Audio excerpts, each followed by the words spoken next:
Vendredi, c'était au tour de Marilène Volpi-Fournier de répondre aux questions des internautes sur le site du Nouvelliste. Nous en avons profité pour interroger la candidate verte sur son approche des nouvelles technologies et de la décroissance. Est-ce que vous utilisez beaucoup Internet ? Oui, je crois.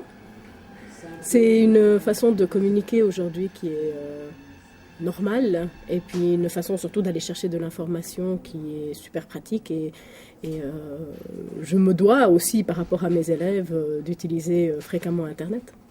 Le Web 2.0, ça vous dit quelque chose ? Le Web 2.0, alors attendez, là c'est peut-être un peu difficile pour moi, non, je sais pas. Internet, c'est un outil génial ou un outil dangereux pour vous ? Alors ça dépend évidemment de l'utilisation qu'on en fait. Pour le domaine scolaire, par exemple, je trouve que c'est un outil qui est fantastique parce qu'on a beaucoup d'informations, par exemple, pour des exposés, des choses de ce genre. Mais on doit aussi apprendre et enseigner aux élèves à utiliser comme il faut l'information, parce que c'est une chose d'obtenir de l'information, et savoir l'utiliser, c'est encore tout à fait autre chose.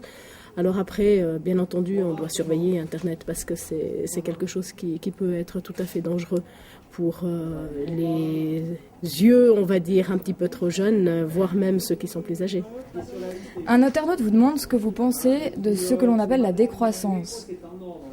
Alors la décroissance, c'est une thématique qui est chère aux Verts, mais c'est pour moi plus proche de la croissance zéro et de la décroissance en termes quantitatifs, oui, mais par contre une augmentation alors nette en termes qualitatifs de la vie de chacun. Et puis alors si vous parlez de la décroissance en termes économiques, moi je pense que aujourd'hui, et j'entendais encore ce matin Nicolas Sarkozy parler en ces termes, qu'il faut vraiment en temps de crise investir massivement dans le renouvellement des infrastructures, par exemple d'un État, dans le renouvellement de la rénovation de ces bâtiments publics, le soutien à l'économie locale, plutôt que de baisser les impôts pour pouvoir redonner un petit peu de pouvoir d'achat aux gens, parce que on le sait bien, il y a peu d'impact lorsque l'on redonne un peu d'argent chez les personnes. Elles ont tendance en temps de crise à économiser, donc elles n'injectent pas dans le système. Et personnellement, je préfère que le système se stabilise un tout petit peu, qu'on arrête d'aller vers une croissance démesurée sans réfléchir à ce qu'on fait. Donc vous n'êtes pas pour une baisse des impôts face à la crise, si je comprends. Non, je trouve que c'est pas que je ne sois pas contre une baisse des impôts de façon générale, mais en temps de crise, c'est pas un bon moyen pour relancer l'économie, et surtout pas pour donner du pouvoir d'achat face à la consommation. Non. Et comment est-ce qu'on peut concilier un mode de vie décroissant avec un système qui est entièrement basé sur une économie de croissance ? Alors c'est justement une philosophie que les Verts essayent de promouvoir, mais encore une fois, quand on parle de décroissance, parfois on a l'impression qu'on veut que tout le monde retourne dans une caverne avec une peau d'ours sur le dos pour se chauffer, et puis qu'on doive se déplacer que à pied et manger des petites graines. C'est pas du tout ça. C'est qu'on doit mieux réfléchir à l'utilisation surtout de nos ressources naturelles, et puis que l'on doive peut-être aller vers une économie qui utilise beaucoup plus le recyclage dans le sens général du terme. Par exemple, pourquoi un objet est-il créé pour n'avoir qu'une année, 2 ans de vie ? C'est complètement absurde. On est en train de gâcher des matières premières, de l'énergie, et puis on est en train d'entrer dans un système de surconsommation où en fait les gens vont être complètement addicts à la consommation, et ça n'est pas sain. Être écolo, c'est un truc de citadin ? Non, je crois que c'est un truc, comme vous dites, de bon sens, tout simplement. C'est faire en sorte que l'on réfléchisse à ce dont on a besoin, et que l'on ne jette pas par la fenêtre des choses qui pourront servir aux générations futures. À quel score est-ce que vous vous attendez dans les vallées ? Le meilleur score possible, vous me direz, c'est une évidence, mais je pense que les Valaisans s'ignorent en tant qu'écologistes. Les générations précédentes n'avaient absolument pas besoin qu'on leur fasse une théorie écologiste, parce qu'ils savaient très très bien que cultiver leur champ, il fallait pas mettre des cochonneries dedans pour que l'année suivante ils puissent continuer à cultiver leur champ et puis que l'alimentation qui en ressortait était saine pour eux.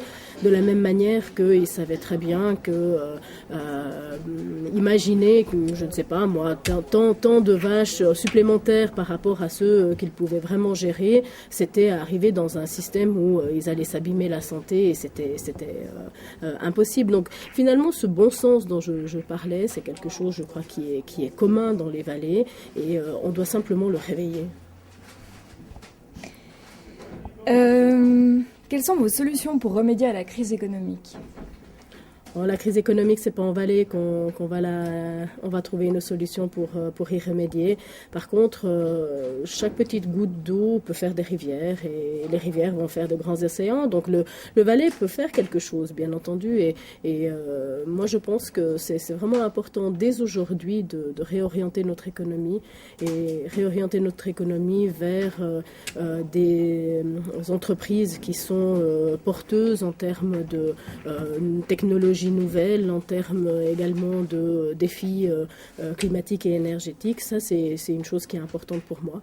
Puis la deuxième chose, c'est qu'un État comme le Valais, qui a assez peu de marge de manœuvre finalement, il a une chose qu'il peut faire, c'est vraiment avoir un plan d'investissement fort pour les entreprises locales, mais également un plan d'investissement qui servirait par exemple à la construction avec la rénovation des bâtiments qui lui sont propres à l'État, ou alors le subventionnement de bâtiments publics ou privés. Et ça, c'est quelque chose qui pourrait également se mettre en accord avec des critères, que ce soit écologiques, bien entendu, je pense là à l'isolation thermique des bâtiments, et puis avec des critères également sociaux.